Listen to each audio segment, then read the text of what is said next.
안녕하십니까. 이번 시간에는요, 영양사 시험 문제집 제3권 식품함 및 조리 원리 이제 처음 챕터 1 개요 부분부터 들어가 보도록 하겠습니다. 자, 문제를 일단 2번부터 시작을 하겠는데요. 2번은 이제 상압에서 찔 때의 특징에 관한 설명으로 옳은 것은 이렇게 돼 있어요.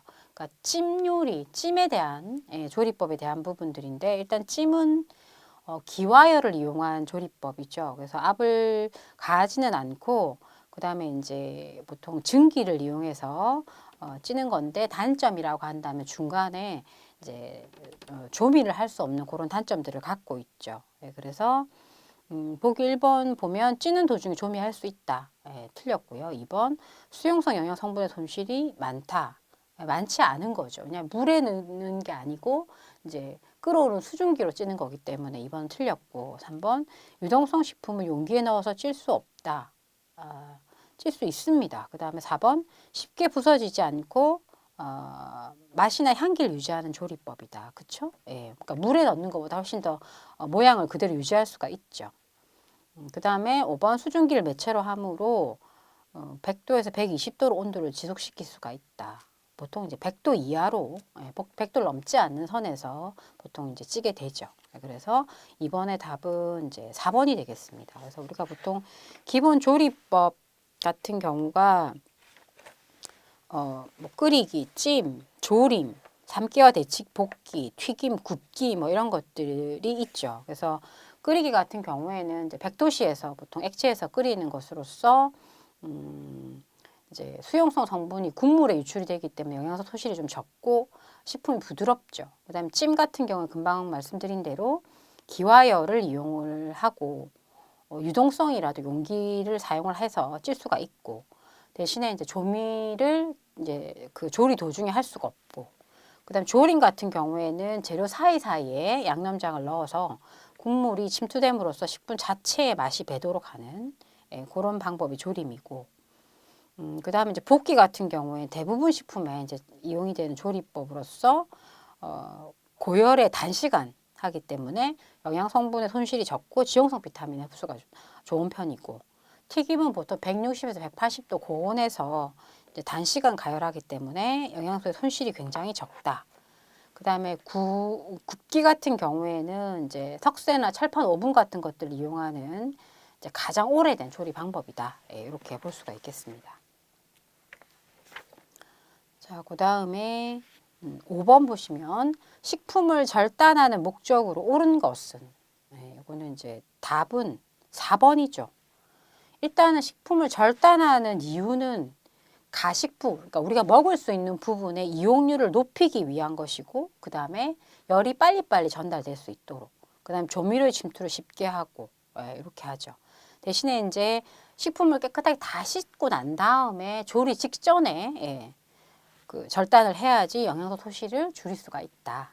그래서 5번의 답은 이제 4번이 되겠습니다. 표면적을 크게 하여 열 전도율을 상승시키기 위해서이다.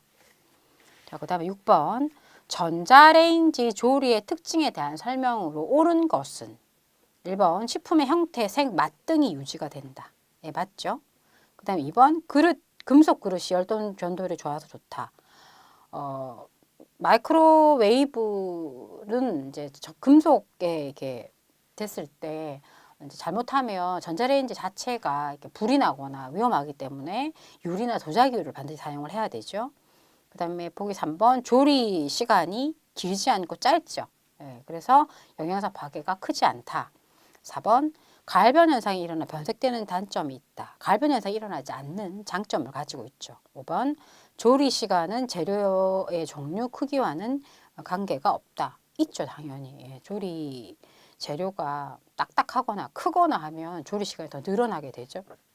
그래서 맞는 것을 고르자면 보기 1번이 되겠습니다. 그 다음 7번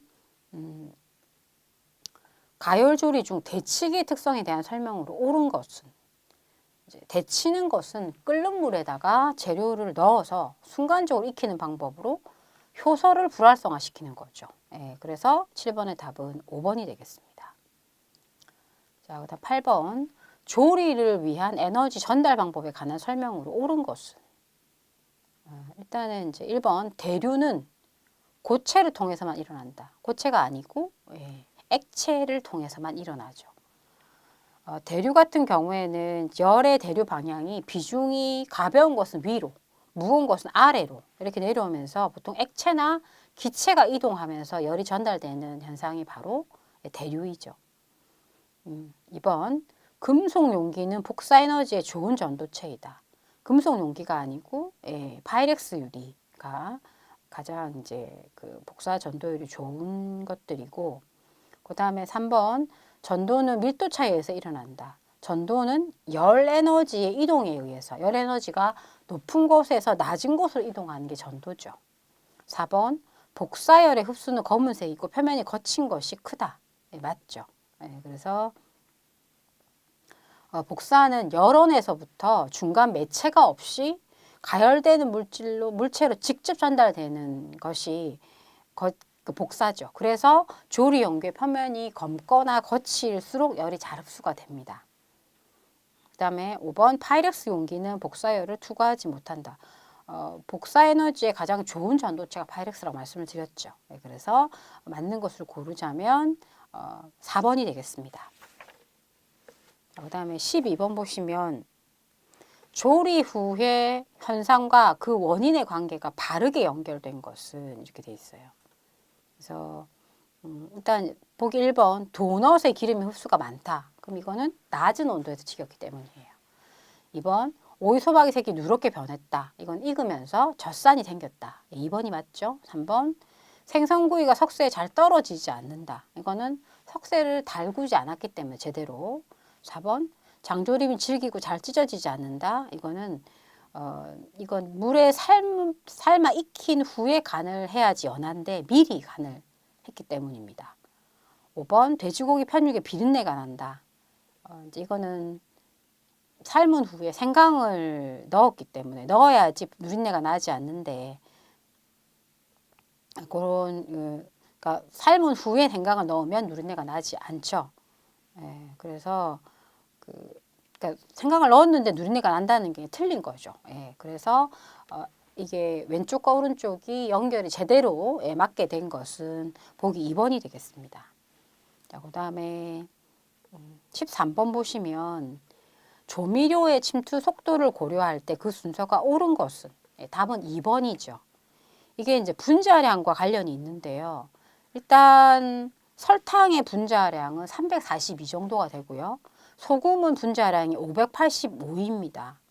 그래서 분자량이 적은 소금을 넣고 그 다음에 적은 설탕을 넣고 그 다음에 큰 소금을 넣고 그 다음에 휘발성의 식초를 넣는 순서가 훨씬 이제 조미료의 침투 속도를 가장 좋게 하는, 그래서 분자량이 적은 것부터 차례로 넣는 것이 침투 속도를 더 좋게 하는 방법입니다. 그래서 설탕, 소금, 식초 순서대로. 그다음 15번 보시면 다음 중 복합식 가열 조리법에 해당하는 것으로 옳은 것은 답은 4번 브레이징이죠.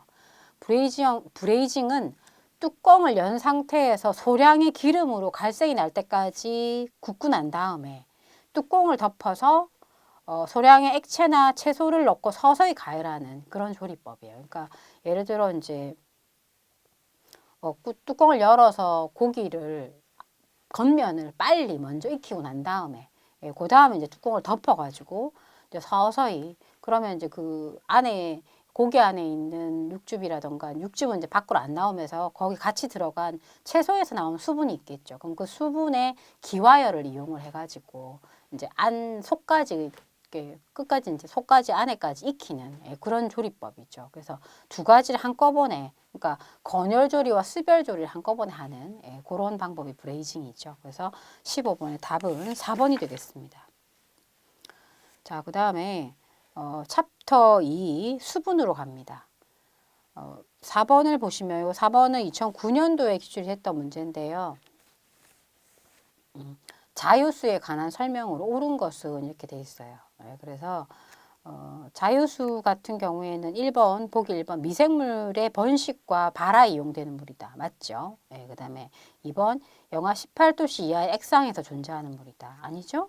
0도 이하에서도 쉽게 이제 동결되는 물이 자유수이고 2번은 그 결합수에 대한 설명입니다. 그 다음에 3번 식품이나 체내에서 연소될 때 생기는 물이다.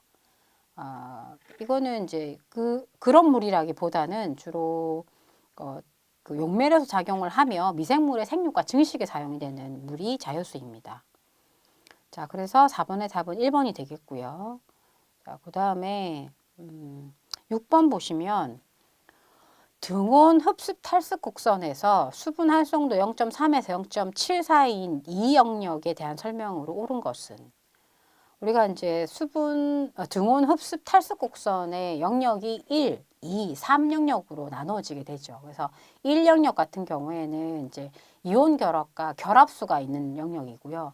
2 영역 같은 경우에는 이제 물 분자는 다분자층을 이루고 여러 가지 기능기와 수소 결합을 이루고 있고 또 수분은 주로 결합수 형태로 건조식품의 안전성과 저장성의 최적인 영역이 바로 이 영역이고요. 3 영역이 자유수의 영역이다. 이렇게 이제 볼 수가 있습니다. 그래서 이 영역 같은 경우에 이제 설명이 바른 것을 고르자면 답은 3번이에요. 건조식품의 품질 안전성이 최적인 영역. 그러니까 건조식품은 등온 흡수 탈수 곡선에서 영역 2에서 벗어나지 않도록 그렇게 조절하는 것이 좋죠. 그래서 보기 2번에 있는 물 분자는 자유수의 형태로 존재한다. 이건 이제 3영역에 대한 설명이고 보기 4번에 있는 물 분자는 식품의 성분과 이온 결합을 형성한다. 이거는 1영역에 대한 설명이고 보기 5번에 있는 이제 화학 반응, 효소 반응, 미생물의 증식이 일어나는 영역은 3영역이죠. 자유수가 있는 영역들. 자, 그래서 이것도 이제 문제 6번은 2010년도에 기출이 됐던 문제이고요. 그 다음에 7번 보시면 요건 이제 2008년도에 기출됐던 문제인데 수분 활성을 표현한 것으로 옳은 것은 이렇게 되어 있어요. 그래서 건조 과일의 수분 활성도는 0.2에서 0.3이다. 건조 과일은 0.72에서 0.8이고요. 그 다음에 보기 2번 과일이나 채소의 수분 활성도는 거의 1에 가깝죠. 0.97 정도이고요. 그 다음에 3번 순수한 물의 수분 활성도가 1이므로 식품의 수분 활성도는 1보다 크지 않고 1보다 작죠. 4번 수분 활성이 0.6에서 0.7일 때 비효소적 갈변 반응 속도가 최대가 된다. 예, 맞습니다. 그런데 이제 이 수분 활성이 0.8 이상이 되면 오히려 비효소적 갈변 반응이 억제된다. 그래서 7번의 답은 이제 4번이 되겠습니다. 그 다음에 8번 보시면 결합수의 설명으로 옳은 것은 보기 1번 0도씨 이하에서 쉽게 동결된다. 이건 자유수에 대한 설명이고 2번 보통의 물보다 밀도가 크죠. 그 다음 3번 수중기압이 보통의 물보다 낮다. 예, 맞습니다. 답은 3번이고요. 4번 흡습 방습에 의하여 변동되기가 어렵다. 그 다음 5번 압착이나 건조에 의해서 쉽게 제거되지 않는다. 그래서 미생물의 번식과 발화에 이용되지 못한다. 자, 그 다음에 이제 챕터 3으로 갑니다. 탄수화물. 탄수화물에 대한 설명 중 옳은 것은 이렇게 되어 있어요. 그래서 탄수화물은 일단 보기 1번 분자 안에 물을 함유한다. 물이 아니고 그냥 CHO로 구성이 되어 있죠. 그 다음에 단백질은 여기에 이제 N이 더 붙어 있는 거고요. 그래서 지금 이제 답을 고르자면 5번 알데하이드기 또는 케톤기를 갖는 화합물과 그 유도체이다. 이렇게 볼 수가 있어요. 그래서 분자 중에 2개 이상의 이제 그 수상기와 1개 이상의 알데하이드기나 케톤기를 갖고 있는 것이 탄수화물입니다. 그래서 답은 5번이 되겠고요. 3번 보시면 오탄당에 대한 설명으로 옳은 것은 이렇게 돼 있어요. 그래서 1번 모두 환원당이다. 답은 1번이고요. 그러니까 오탄당은 단당류 중에서 모두 환원당이에요. 그 다음에 자연계에서 유리 상태로 거의 존재하지 않고 인체 내 소화효소가 없어서 영양적인 가치가 없어요. 그래서 오탄당은 모두 환원당이면서 이제 소화효소가 없기 때문에 소화도 안 되고 발효도 안 돼요. 그 다음에 그 아라비노스가 L형으로 존재하는 것은 리보스가 아니고 아라비노스예요. 그래서 맞는 것을 고르자면 1번이 되겠습니다.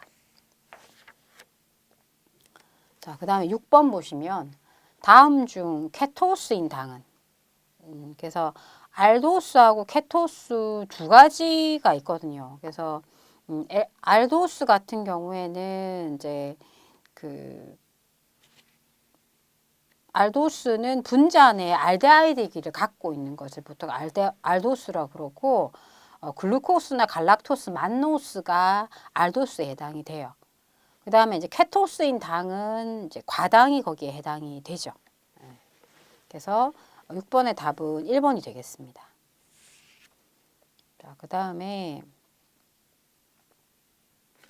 넘어서 14번으로 갑니다. 14번으로 가면 포도당에 대한 설명으로 옳은 것은 자, 1번 동물의 혈액의 1%가 아니고 0.1% 농도로 이제 함유되어 있고 혈당을 구성한다. 2번 동물의 뇌, 신경조직 내에 들어있는 세레블로사이드의 구성 성분이다.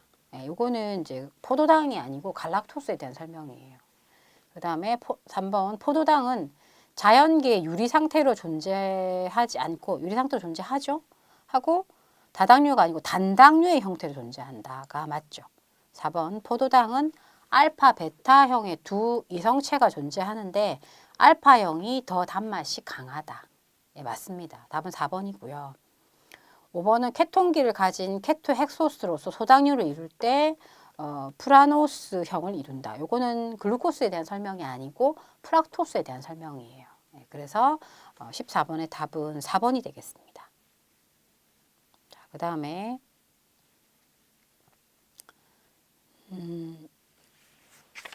22번으로 가면요. 다음 중 갈락토스에 대한 설명은 그러니까 갈락토스에 대한 설명을 맞는 것을 고르는 거죠. 1번 단맛의 설탕을 100으로 할 때 173 정도다 단맛이. 173 정도인 것은 과당입니다. 갈락토스가 아니고요. 2번 곤약의 주성분인 글루코만난의 구성당이다. 이거는 만노스입니다. 만노스에 대한 설명이고 3번 글리코겐, 셀룰로스, 덱스트린의 결합 상태로 존재한다. 이거는 과당에 대한 설명이고 4번 뇌와 신경조직을 이루는 단당류로 유즙을 통해 얻을 수 있다. 예, 답은 4번이죠. 5번 유리 상태로 존재하지 않으며 식물세포벽의 헤미셀룰로스의 성분이다. 이게 존재하며라고 되어 있죠. 근데 이제 갈락토스는 유리 상태로 존재하지 않습니다. 그래서 맞는 것을 고르자면 예, 4번이 되겠습니다. 그 다음 24번 예, 과당 플락토스의 특징은 1번 용해도가 작다. 용해도가 큽니다. 커서 결정화되기가 굉장히 어려워요. 2번 결정화되기가 쉽다가 아니고 어렵다. 3번 흡습 조회성이 굉장히 강하다. 그러니까 흡수 조회되기가 쉽죠. 4번 점도가 설탕이나 포도당보다 약합니다. 5번 천연의 당 중 단맛이 가장 강하다. 감미도가 173으로 가장 강하죠. 그래서 맞는 것은 5번이 되겠습니다. 자, 그 다음에 28번 전화당의 특징은 전화당은 설탕이 산과 효소에 의해서 가수분해 돼 가지고 포도당과 과당이 1대1 혼합물로 된 것이 전화당이죠. 그래서 일단 전화당의 특징은 우선성이 아니고 좌선성입니다. 그 다음에 물엿의 주성분이 아니고 포도당과 과당이 1대1로 되어 있는 그런 혼합물이죠. 그래서 물엿의 주성분이 아니고 벌꿀의 주성분이라 볼 수 있고 한번 단맛은 설탕보다 좀 더 강한 130 정도가 됩니다. 그 다음에 글루코스와 프락토스가 3대1이 아니고 1대1 혼합물이고요. 그 다음에 5번 이제 설탕의 인볼테이스가 작용해서 생성이 되는 거죠. 예, 그래서 이게 이제 산이나 이 인볼테이스는 효소에 의해서 만들어지는 것이 전화당입니다. 그래서 맞는 것을 고르자면 5번이 되겠습니다. 그 다음에 35번을 보시면 락토스에 대한 설명으로 옳은 것은 1번 환원당이며 효모에서 잘 발효된다. 발효성이 없습니다. 락토스는. 2번 갈락토스가 알파형이면 알파 락토스, 베타형이면 베타 락토스. 예, 맞습니다. 아, 저기 뭐야. 갈락토스가 알파 갈락토스, 알파 락토스 같은 경우에는 베타 갈락토스에다가 알파 글루코스가 붙어 있는 거고요. 베타 락토스 같은 경우에는 베타 갈락토스하고 베타 글루코스가 붙어 있는 겁니다. 예, 그래서 이제 2번이 틀렸고, 그 다음에 3번은 대두, 면실 등의 종자나 뿌리에 존재한다.